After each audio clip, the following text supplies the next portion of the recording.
Amém e amém. Gênesis capítulo 13, verso de número 1, diz assim a palavra do Senhor: Saiu, pois, Abrão do Egito para o Neguebe, ele e sua mulher e tudo que tinha, e Ló com ele. Era Abraão muito rico, possuía gado, prata e ouro. Fez as suas jornadas do Neguebe até Betel, até o lugar onde primeiro estivera a sua tenda, entre Betel e Ai, até o lugar do altar que outrora tinha feito. E aí Abrão invocou o nome do Senhor. Amém? Vamos orar. Espírito Santo de Deus, fala comigo, com a tua igreja reunida aqui nesta noite em nome de Jesus, que o Senhor esteja agindo, abençoando, operando poderosamente em cada vida, em cada coração, para que em nome de Jesus sejamos achados em Ti. Amém e amém. Graças a Deus. Amém? Depa, melhorou? Tá bom agora? Então tá bom. Obrigado. Você pode se assentar? É bom perguntar às vezes para alguém que está no meio aí, né? Amém? Igreja, hoje, primeira quarta-feira do mês de novembro de 2020, ano de superação, em nome de Jesus, nós estamos e nós iremos superar em o nome de Jesus. Amém? Esse momento da vida de Abrão, que eu vou chamá-lo de Abraão, porque afinal de contas, o nome dele depois foi mudado, e importa chamá-lo como a gente acha mais fácil, Abraão, trata de um momento muito curioso, muito interessante, muito significativo na vida de Abraão e que todo mundo passa. Abraão, no capítulo 12 de Gênesis, aos 75 anos, é chamado por Deus para sair da terra de Ur, lá da origem dele, lá da terra, da família dele, para juntamente com a sua esposa, Sara, juntamente com os seus familiares, com a sua esposa Sara, seus empregados, seu gado, ele sair dali e ir para o lugar que Deus disse que iria mostrar para ele, queria dar para ele. Ele vai. Ele leva consigo o seu sobrinho, Ló, que leva a sua esposa e suas duas filhas. Mas, quando ele chega nessa terra, ele levanta um altar de gratidão a Deus, entre Betel e Ai, entre duas cidades. E lá nesse lugar, que ele levanta um altar, ele reconhece que Deus, o Deus invisível, Criador dos céus e da terra, é o Deus dele. E isso é tremendo, isso é um marco na vida dele, dessa nova fase, desse novo início que ele começa. Porém, há uma seca. Nós estamos vivendo isso hoje em dia, nós temos visto esse período de pouca chuva, de escassez, o como está difícil. E aí, só que lá foi uma seca muito forte, os rios secaram, não tinha, nossa, está ruim o som aqui para mim, por favor me ajudem, tá?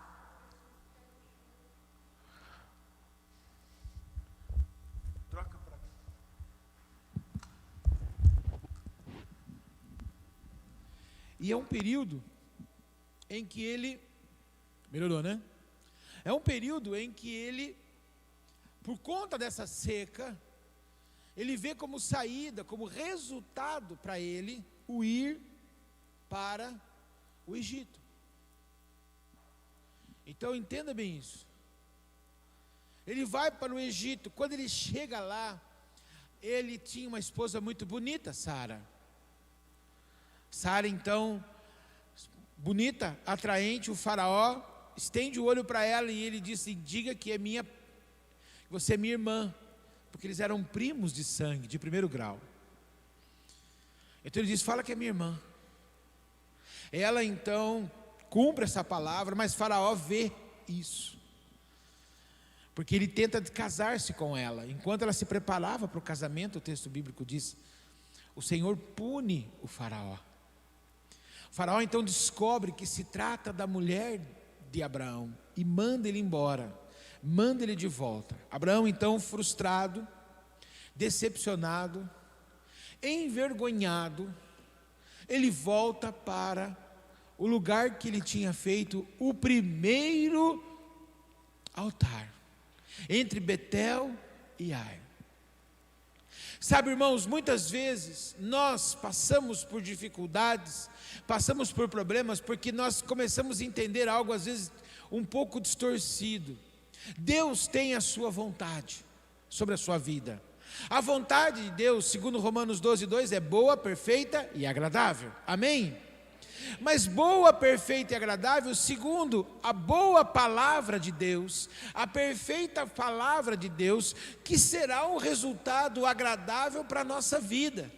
Mas até esse resultado agradável acontecer, Valdir, o que acontece? Nós somos trabalhados, nós somos talhados, nós somos moldados, para que através desse entalhe, desse trabalho, desse processo de Deus na nossa vida, nós possamos aí sim ser abençoados e receber aquilo que Deus tem para as nossas vidas, receber as promessas que Deus tem para as nossas vidas. Há um processo, há um período. Nesse processo nós temos que entender que Deus faz na nossa vida aquilo que fez com Abrão e Sarai. Se você for ler, você lendo a história de Abraão, você descobre que um certo dia, Deus chega para ele e fala: Abraão, nós vamos fazer uma aliança. A partir de agora você não vai mais se chamar Abrão, você vai se chamar Abraão. Eu vou colocar um H no meio do seu nome. No português nós colocamos 2 A, mas é Abraão. Esse H, segundo, a gente pode entender, esse H é uma das letras, inclusive, do nome de Deus, no original do hebraico. Ou seja, Deus, quando Ele quer trabalhar na sua vida, o que Ele faz? Ele pega coisas dEle, da natureza dEle, do caráter dEle, da maneira dEle pensar, dEle agir, da vontade dEle, e quer colocar dentro de você. Por isso que Paulo diz: não mais eu, mas Cristo vive em mim, eu já estou crucificado. Por isso que o cristão, o crente, ele é chamado de cristão, pequeno Cristo. Por quê? Porque foi coisas relacionadas, pessoais, inerentes a Jesus, ao próprio Deus, que estão na palavra, são colocados dentro de mim, dentro de você. É por isso que o cristão, ele tem que ser visto como alguém nascido de novo, como alguém que tem de Deus na vida dele, como alguém que tem do Senhor nele. É o H de Deus no meio do seu nome. Imagina o seu nome aí, Lurdinha, por exemplo, é Lourdes Ra. Por quê? Porque a Lurdinha com H do H de Deus. A Gabriela é Gabriela. Por quê? A Gabriela com H de Deus no meio, João. Jorrão. Se não tiver um jorrão dentro do João, não dá certo, não vai acontecer. E o inverso também precisa acontecer, porque ele chegou para ele e falou assim: olha, Abraão, agora Abraão, a sua mulher Sarai vai se chamar Sara. Por quê? Porque tem coisa que Deus tem que tirar da gente. Deus tem que tirar algumas coisas de nós. Hábitos, modo de enxergar as coisas, modo de fazer as coisas. Meu irmão, nós não podemos, nos dias de hoje, com toda a modernização, informática, tecnologia, avanço, e alguns chamam de avanço social também, achar que os valores de Deus foram mudados. Esses dias eu recebi, infelizmente, uma mensagem de um sujeito dizendo assim, um pastor dizendo assim: eu tenho que atualizar a palavra de Deus. Meu irmão, que eu tenho que atualizar é o meu notebook, o meu tablet, o meu celular. A Bíblia, ela foi e ela sempre será a palavra de Deus, porque Jesus Cristo é o mesmo ontem, hoje e eternamente. Ele, já sabendo que alguém poderia dizer isso no século 21, disse: no Senhor, Isaías diz, não há mudança, nem sombra de variação. Resumo da ópera: o que para Deus foi branco, é branco, será branco. O que foi vermelho, é vermelho e será vermelho. O que foi azul, é azul e será azul. As coisas não mudam, não se modernizam. Pode se modernizar a maneira de fazer as coisas. Hoje você pode ter a sua carteira de habilitação dentro do celular? Pode, usa, Deus abençoe. Nós vamos ter o Pix funcionando logo logo? Ótimo, glória a Deus. Mas igreja, valores, princípios, modo de agir, de pensar, de tratar com as pessoas, isso não pode ter mudança. Então, se eu faço alguma coisa errada, se eu tenho hábito errado, visão errada, maneira errada, Deus tem que tirar o I do meu nome, ou seja, Deus tem que tirar as coisas ruins de dentro de mim, do meu coração. Sabe por quê, irmãos? Porque quando a gente não está totalmente trabalhado pela vontade de Deus, com o H de Deus dentro do meu nome, com o I fora do meu nome, como Abraão e Sara, deixaram de ser Abrão e Sarai, eu faço exatamente o que esse homem de Deus fez. O que ele fez? Ele foi para o Egito. Deu a seca, Deus falou para ele: levanta e vai para o Egito. Não, ele estava ali porque Deus mandou ele ir lá, ali. Deus disse para ele: sai da tua terra, da tua parentela e vai para o lugar que eu vou te mostrar. Quando ele chega lá, ele diz: este lugar é seu, Abraão, eu vou dar para você, está dado. Aguenta firme, fica na minha presença e espera a minha promessa. Deus está mandando dizer isso para você. Aguenta firme, fica na minha promessa, fica na minha presença, porque a promessa eu já te fiz. Você vai receber. Creia. Aleluia. O problema, irmãos, é que às vezes dá aquela secada. Secada na onde? Na sua vida espiritual. Nós estamos vivendo uma época, irmãos, muito perigosa. Talvez, por quê? Nunca teve uma época não perigosa para a fé. Fé é uma coisa que sempre passa por perigos. Por quê? São os esfriamentos da fé. São as baixas os baixinhos, os vales que nós enfrentamos. Agora, o problema, a questão é como nós tratamos com isso, como nós vivemos com isso, como nós lidamos com isso. Por quê? Porque o Senhor diz para você: fica na minha presença e espera a minha promessa, porque eu vou fazer, porque Deus vai fazer. Aleluia. E qual é o resultado? Quando dá uma seca, quando dá uma diminuída, o que eu faço? Eu tomo as rédeas da situação. Eu vou dar uma volta, eu vou fazer uma visita na casa do faraó. Eu vou para o Egito. Irmãos, para de pensar no momento agora lógico de Egito, porque o momento lógico de Egito na nossa vida é o quê? É o mundão. Porque o Egito na Bíblia é o mundo, o faraó é o demônio. Então, eu vou para o mundo, eu vou viver o inferno. Não é isso não. Ele tem esse sentido, mas no sentido de faraó, significa o quê? No sentido de Egito, para Abraão é o quê? Eu tomo as rédeas. Eu vou aonde Deus não mandou. Eu volto para tomar a conta da minha vida. É interessante, porque quando você conhece Jesus, o que ele te convida? Dá-me, filho meu, o teu coração de pedra, que eu vou te dar um coração de carne. Ele diz assim: anda na minha presença, eu vou te abençoar. A minha vontade é boa, eu vou cuidar de você. Aguenta, vai passar. Tempestades, irmãos, ela tem tempo determinado, começo, meio e fim.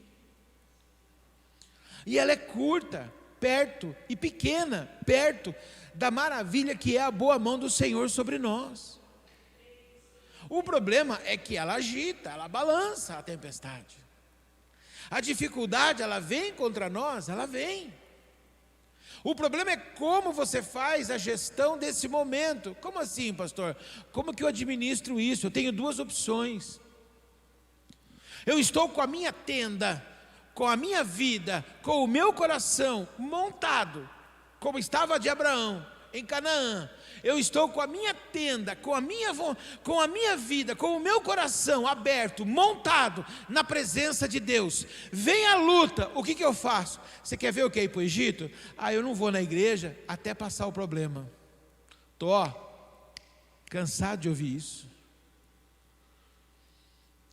Sabe quando que você vai vir para a igreja? Se você continuar pensando assim, depois que Jesus voltar. Por quê? Porque daí os problemas já resolveram. Por quê? Está claro. O anticristo está dominando e a igreja foi embora. Aí não é mais problema, aí é fim. Eu estou com uma dificuldade, eu não vou. Eu estou com cansaço, não vou. Irmãos, eu vou falar para você duas coisas. Trabalhar cansa, mas ficar sem fazer nada, dizem que dá dor no corpo. Então presta atenção, o cansaço é muito mais aqui do que aqui. O cansaço na Bíblia que vem sobre os homens é quando se é ancião. Está lá em Eclesiastes. Quando a pessoa está com mais de 70, de 80, aí ela está cansada. Quando você é novo, quando você é forte, quando você é mais jovem, você tem força. Você vive cansado para vir na igreja, Valdir? Quantos anos você tem, Valdir? O Valdir é um menino de 63 anos que não sabe o que é estar cansado para vir na igreja há 43 anos. Você está entendendo o que eu quero dizer para você? A gente vai para a casa do faraó quando a gente fala assim: hoje eu não vou buscar Deus, hoje eu estou cansado, hoje eu tenho isso para fazer, hoje, sabe hoje só amanhã. Você já imaginou se Deus chegasse para você e dissesse assim: hoje só amanhã? Que seria de nós, Cláudia? Misericórdia. Irmãos, como Abraão foi o primeiro que falou isso na Bíblia dele. Mas como a gente faz isso? Como a gente, na hora do vamos ver, na hora da onça beber água, o que a gente faz? A gente fala: é melhor eu sair daqui. Deus colocou eu aqui, mas é melhor eu sair. Deus mandou eu ficar aqui, mas é melhor eu ir. Deus mandou eu ir, é melhor eu ficar. Deus mandou eu fazer, é melhor eu não fazer. Deus não mandou eu fazer, eu vou fazer. E aí a gente faz, e aí danou-se. Por quê? Porque daí a gente vai sentar para conversar com quem? Com o faraó. Quem é o faraó aqui? É o diabo? Não, irmãos, o faraó é aquele que não tem o Senhor, que não conhece a palavra, que não tem os mesmos princípios de você, e que na hora da sua luta, da sua dificuldade, Paulo fala que nós devemos orar uns pelos outros, nós devemos buscar a Deus juntos, nós devemos abençoar aqueles que estão à nossa volta, nós devemos estar na presença de Deus para receber do Espírito Santo aquilo que Deus tem para nós. Nossa vida. E no entanto, o que a gente faz? A gente vai com quem? Com quem não conhece a palavra, com quem não tem o mesmo entendimento que você, com aquele que não tem a mesma visão. Paulo é muito claro: não fale de coisas espirituais para aqueles que são carnais e nem para aqueles que são naturais. Tem 3 tipos de gente no mundo: o natural, o carnal e o espiritual. Quem é o espiritual? É aquele que conhece a palavra, o crente, o salvo em Jesus. Quem é o natural? O natural, estou falando bem resumido, qualquer dia eu trabalho melhor isso para você. O natural é aquele o quê? Aquele que não conhece a palavra, que não tem contato com a palavra, que é meio assim, sei lá. E o carnal? O carnal é aquele que conhece a palavra e diz assim: eu escolho a minha vontade, a minha natureza. É o famoso desviadão. Desviado. Ele conhece, mas ele é carnal. Ele está a fim de alimentar a vontade dele. Qual é o resultado disso? Você está com um problema, você fala assim: eu vou lá no irmão espiritual. Eu vou no irmão espiritual, ele vai falar para mim assim: arrependa-te e creia no Evangelho. Eu posso ouvir dele o que João Batista falou: raça de víbora, sepulcro caiado, vós não escapareis da ira vindoura que há de vir sobre vós. Eu ouvi isso? Ah não, eu vou lá no irmão, eu vou no outro irmão, eu vou lá no fulano não conhece nada, né? Ou então ele vai no desviado, ele vai no irmão Caifás, né? Está cheio de irmão Caifás por aí. Quem é o Caifás? É aquele que conhece a Bíblia e fala contra Deus. É o pessoal polêmico. É aquele que quer mais criar dúvida do que paz no seu coração. Já viu gente assim? Não, você não viu, só eu. Aquela pessoa que conhece Bíblia e quer usar a Bíblia contra os outros. Não entendeu que isso aqui é palavra de vida e fica usando isso aqui como palavra de morte, para confundir a cabeça dos outros. Fica torcendo e distorcendo a palavra de Deus a favor da ideia dele. Está assim de maluco no mundo. Vamos entender isso. O que eu faço? Deus espera que eu olhe, que eu eleve os meus olhos para os montes, de onde me virá o socorro, porque o meu socorro vem do Senhor, que fez os céus e a terra. Se a coisa está secando, se a luta está apertando, se a coisa está ficando difícil, saiba que há um Deus, que Ele tem a hora certa de vir. O Senhor não perde hora, porque a hora é dEle. A hora é dEle. É Ele que sabe a hora de agir. Para mostrar a glória dele, ele fez um exército inteiro passar medo durante 40 dias, diante de um gigante, até vir o menino que ele iria usar para derrubar aquele gigante, o menino Davi. Jesus fez os seus discípulos lutarem durante horas e horas contra uma tempestade, até o momento dele chegar caminhando. Deus fez um barco com eles dentro, lutar muito tempo numa tempestade, até que, e tão somente que, alguém entender que só Jesus podia acabar com aquela situação. E aí chegou a hora. Jesus, dá para o Senhor resolver o problema? É lógico, levantou e acalmou a tempestade. Olha para a tua vida, talvez você está vivendo um momento que não está muita água abundante, não tem muita água do Espírito aí, não tem muita alegria da salvação, não tem muita esperança no coração, não está com aquele, poxa, vai fazer. Você está meio na luta. Irmão, não existe meio na luta, é luta. Não existe meio problema, é problema. Não existe meia seca, é seca.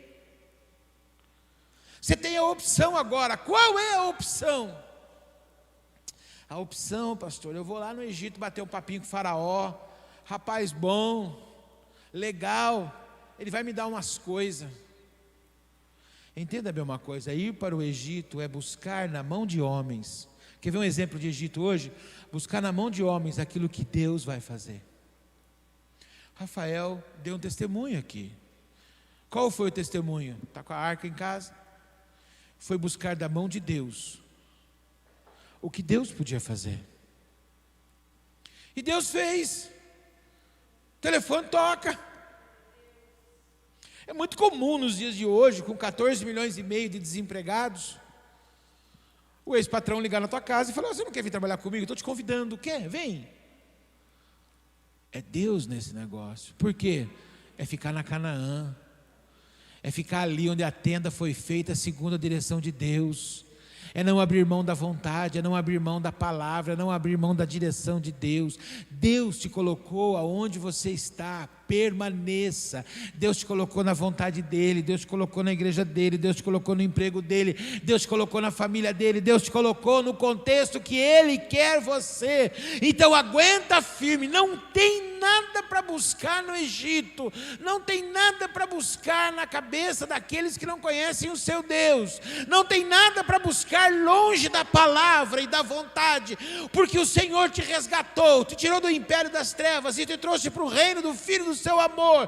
O Senhor te trouxe para a presença dEle, um lugar chamado Canaã, terra que brota leite e mel. E se não está brotando hoje, o choro pode durar uma noite, mas a alegria vem pela manhã. Tem leite e mel chegando para você. Creia.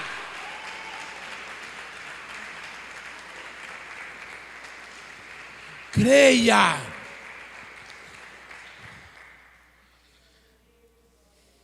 Bota uma coisa na sua cabeça, Deus está falando para você, para de falar que esse ano não vai ter graça, esse ano não vai. Quem disse que Deus não quer que você tenha? Eu falei isso no passado, falei o ano retrasado e vou falar o ano que vem. Quem disse que Deus não quer que você tenha o melhor final de ano da sua vida? O melhor Natal, o melhor Ano Novo, a melhor mesa, o melhor paz e bênção de Deus sobre a sua casa. Você crê nisso? Ele tem, igreja. Fica na Canaã, a tenda está armada, o coração já está aberto, é só receber.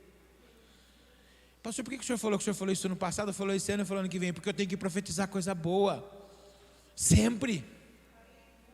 Profetize coisas boas sobre a sua vida, profetize coisas boas sobre a sua família, profetize coisas boas sobre a sua casa, profetiza em nome de Jesus e fica aonde Deus quer que você fique. Só isso. Toma posse. Creia. Não abra mão. E agora eu gostaria que você fechasse os seus olhos, reclinasse a sua fronte, abrisse o seu coração e pensasse justamente nisso. Você entendeu que você não chegou essa semana, esses dias, e disse, eu vou desviar, eu quero desviar. Não estou falando isso não. Mas você tem dito às vezes, Senhor, eu acho melhor eu mudar de posição, mudar de ideia, mudar de estratégia. Mas foi Deus que colocou você. Deus, acho que eu vou abrir mão. Não estou aguentando. Deus está mandando dizer para você: não vá para o Egito. Pastor, mas eu fui. Ouvi e estou me sentindo longe. Hoje é noite de restaurar o teu altar. Você veio ao lugar do altar. Hoje é noite de você tirar a poeira do tempo. Poeira gerada pelo tempo que você não fala em outras línguas. Hoje é noite de você tirar o mato que atrapalha você de derramar as suas lágrimas. Hoje é tempo de você pegar o seu coração e oferecer o melhor sacrifício para o Senhor. Então agora na presença de Deus, você que precisa de uma restauração espiritual, um avivamento, você precisa de um fogo novo nesse altar. Sabe, igreja, é muita notícia ruim, é muita ansiedade, é muita preocupação, é muito Covid, é muita live. Live é bom, mas entenda bem isso, live é socorro. Live, igreja, é igual vitamina. Você toma aquele copo de vitamina, do vitaminado. Mas a comida é a palavra, é o congregar. Então entenda bem isso. Você precisa de uma restauração. Eu convido você que precisa disso a colocar-se de pé. Em nome de Jesus. Você precisa de um fogo novo, de um arrumar do altar. Você precisa de um sentimento novo do Senhor, porque você estava relativamente longe daquilo que você já viveu. Há tempo você não fala em línguas, há tempo você não busca o Senhor, há tempo você não recebe algo novo de Deus no seu coração. Pensando na comodidade e para facilitar a vida de cada um, nossa igreja possui 3 formas para devolvermos os dízimos e as ofertas. Você pode comparecer em um dos cultos online em nossa igreja ou entregar para nossos pastores de plantão. Lembrando que o templo fica aberto de segunda a sexta, das 16 às 19 horas, sábado e domingo das 9 ao meio-dia. Você pode fazer também uma transferência bancária, sendo TED ou DOC, do banco de sua preferência, ou um depósito direto do caixa. Lembrando nossos dados para depósito ou transferência. Agora você também pode usar o Pix. um jeito prático e rápido de fazer pagamentos. Para fazer é muito fácil. É só acessar o aplicativo do seu banco e escolher Pix. Clique em transferir e coloque a chave do destinatário. É um número de telefone. Digite o valor.